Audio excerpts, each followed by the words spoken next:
Okay, we're here at Kennedy Space Center, Cape Canaveral, Florida.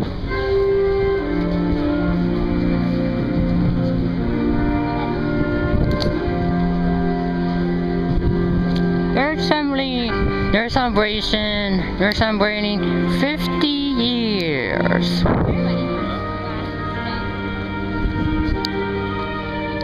And that's it.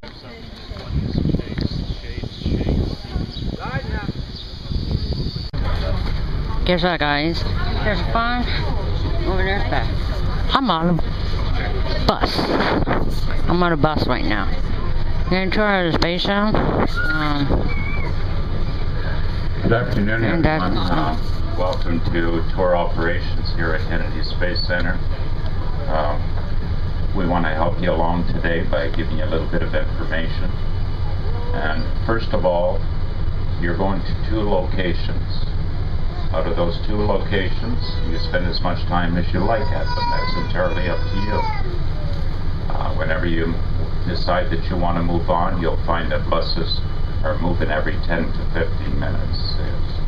So you control your own amount of time. That's entirely up to you. The first stop is the L39 observation gantry. It has to do with the shuttle missions. You're going to be a mile from the closest launch pad at that time. We're not permitted any closer than that. Contrary to what you may hear on TV, because I've been hearing it, that it sounds like we have nothing going on here, but that's not true. We've got lots going on. So therefore, everything in the closest building will pertain to the shuttle, because we are moving ahead with other projects out there, and we're just not permitted any closer. The second area is Apollo Saturn V. You're going to be in a huge building there, 550 feet of it, and it's because we have a moon rocket inside of it. And it's a real one. It's the largest rocket that's ever flown. So it was back in the late 60s and early 70s when we went to the moon. So it's really great. But there's many other things in there too. I can't even begin to mention them all. So there you go. Stay as long as you like at each location. And when you decide to leave, you'll find that buses are moving every 10 to 15 minutes, maybe even one after the other. It all depends, okay? So now the tour begins when we move the bus, however. We're not just going to let you sit there and drive to the locations. We're going to give you information en route. We're going to begin with the video. Then I'll step in and I'll help you along the way, because we go by areas now. As a matter of fact, we were not permitted to go where we're going to go during the shuttle era. That is the last years. We were not allowed to go. But now we're going to go right around the area where all the work took place.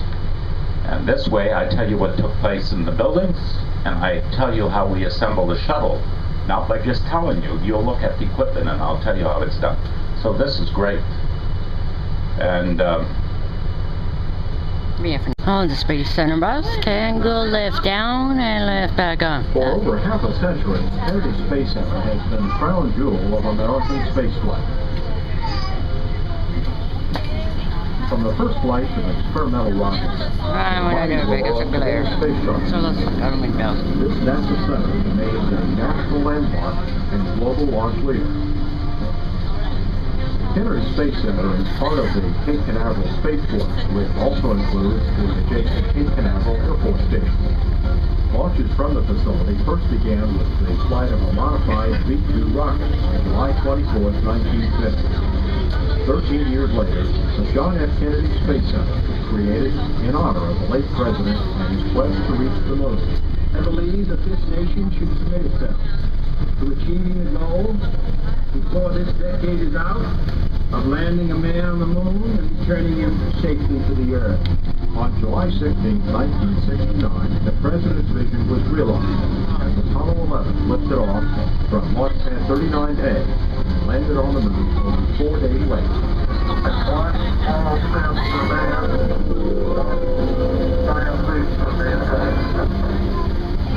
Today, Kennedy Space Center continues to be NASA's primary launch center, earning itself the rightful title of America's Spaceport.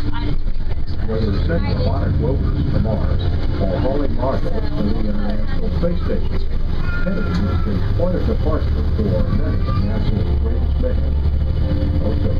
spacecraft leave aboard traditional rockets launched from the facility's shores. The launch pads scattered around the spaceport, Delta and Atlas rockets leap from their gantries, carrying innovative spacecraft into orbit and beyond. For as long as humans have been reaching into space, Kennedy Space Center has been at the forefront of the cosmic frontier. Leonardo da Vinci said, "Once you have flown, you will walk the earth with your eyes turned skyward. For there you have been, and there you long to return." Building on its historic past, Kennedy Space Center continues this march into the heavens, launching our most ambitious mission to the Moon, Mars, and beyond. Up ahead, we're going to go through our security entrance. Because now, I didn't mention this, but during your whole trip, you'll always be within a secured area. Any of the vehicles you see, they're badge personnel or they wouldn't be in here. In other words, workers or whatever. So, but anyway, my point is that when we go through security, we're going to make a left-hand turn below the overpass in front of us. But if we would continue straight through, we're still in our area, and it's called the industrial area. Well, here's what I want you to know from the UK and many other countries that are involved with the International Space Center. The point is that out of the 14 nations that's involved with it, there were basically only the Russians who performed their own missions. We did so for the various other countries.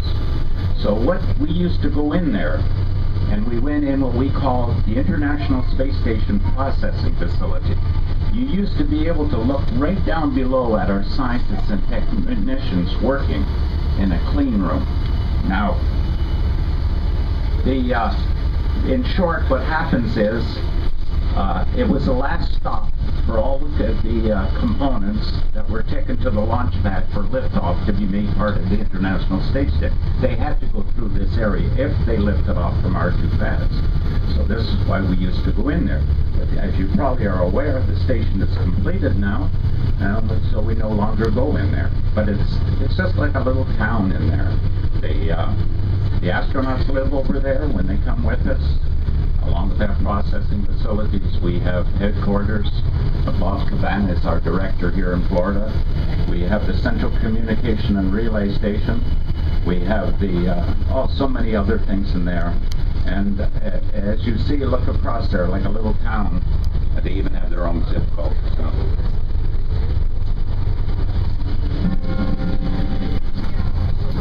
Coming to view the launch, the trouble began early this morning. The roads leading to the Space Center were jammed hours before the scheduled liftoff. These people were here because they believe in the shuttle and they wanted to show it. This is being nice. I want to be right there. I love me. So I'd like to be an astronaut with me. I think a lot of further than I'd be scared to go up there right now. I've seen no answer than anybody else there. And everyone is just as excited, but this means more to me than any other, I think. What does it mean? A whole ocean left for the new world. That's a That is the size of the king-size bed. To the left, right there.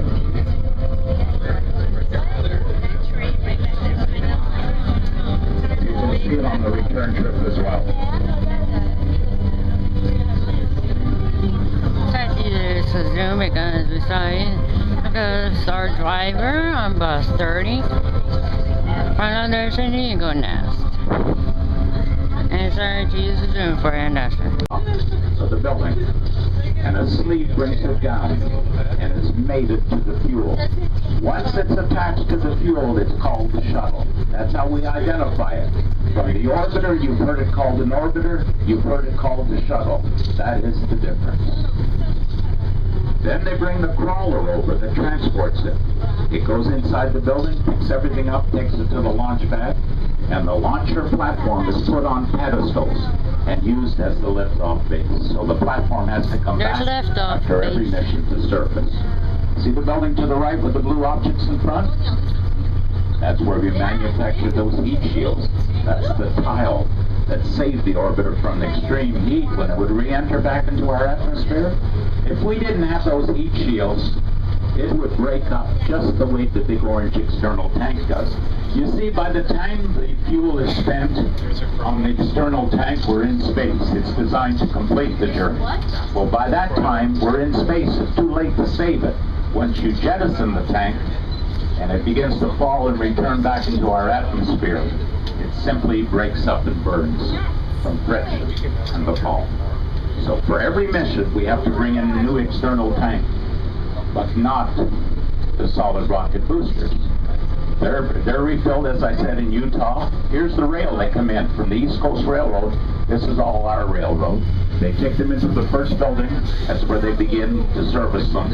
And there's other buildings around where they can even have spares around the area, extras. There's the crawler to the right, folks. There's the crawler. The crawler is operated by huge diesel generators that supply electricity to 16 motors. See the tracks? There's 8 tracks, 57 cleats on each track. Each cleat alone weighs a ton. See above the tracks, those hydraulics? That's what lifts it up and down. Right now it seems to be in the upward position at 6 feet. See the cab on this side? That's to bring it this way. To go the other way, there's another cab diagonally on the other side. You can't turn the vehicle around, you run to the other cab. It travels less than 1 mile per hour with a fully loaded shuttle. You know what the bad part is? It only gets a mile for 150 gallons of diesel. Here's the platform. This is one up through. Remember I said they were on pedestals? That's the way it would be inside of the building, like that, on pedestals. See underneath, the opening, the 2 in the back are where the solid rocket boosters planes would come out. See the one in front? The orbiter's 3 main engines. On top, those blue gray objects are called tail masts. That's where all the connections go, including retractable arms, so they can control it while it's on the pad before it lifts off. You know what you'll be surprised of? There's giant sprinkler heads on top of that. You can see one in the corner here. Do you know why we have that? Water is released 20 seconds approximately before, while it's going through the countdown procedure. So 20 seconds before liftoff, they release 300,000 gallons of water, and it floods that area with great force. It's not to put out fires. It's not to control flames. It's for sound suppression, to lower the decibels to a safe level. Now here to the right is, what's the difference between this one? The tower. This is an umbilical launcher platform. That was constructed, and the reason they have the tower, that was going to be used for the new Constellation program. Did any of you hear that we were supposed to have a replacement for the shuttle? And it was going to be the Ares rocket.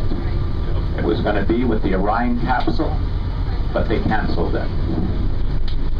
So there's the platform that will be used for our next type of heavy lift rocket.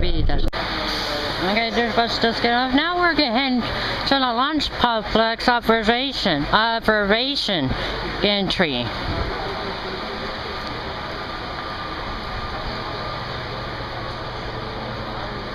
I'm gonna be. This is the Space Shuttle main engine.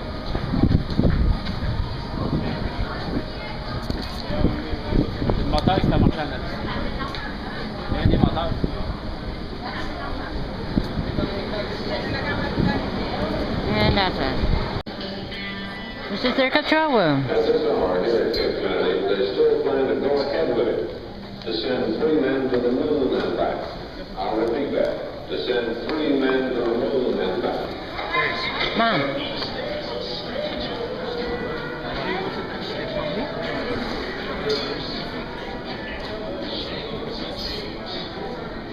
For the comfort, safety, and viewing pleasure of They're orange in the videos. we ask that you refrain.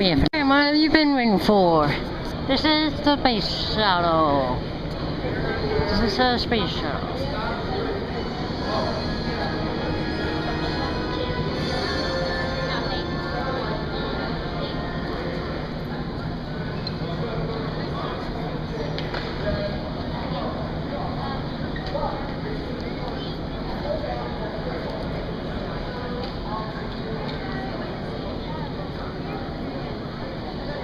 We're in Cape Canaveral, Florida.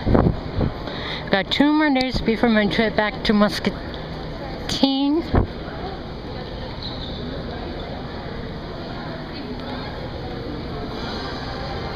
Now I'm looking my honor.